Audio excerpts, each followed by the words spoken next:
So I'm going to get right into the sandbox,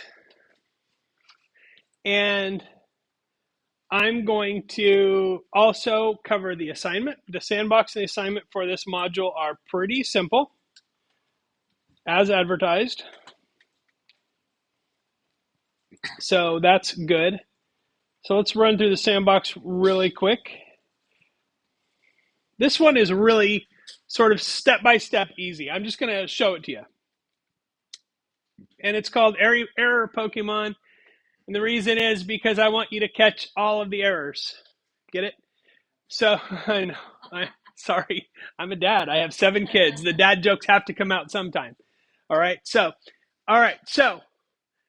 I am actually going to show you the kind of code as you go through this that will cause all of the different kinds of errors. Not all possible errors exclusive, but most of the ones you're going to see. Okay, so if you take this code, copy and paste it into PyCharm and run it, it will give you a syntax error. So it'll give you all of the different kinds of errors, and it'll show you the kinds of code that will create those errors, which I think is pretty helpful in terms of like thinking about what kind of errors you want to catch. So that is the sandbox.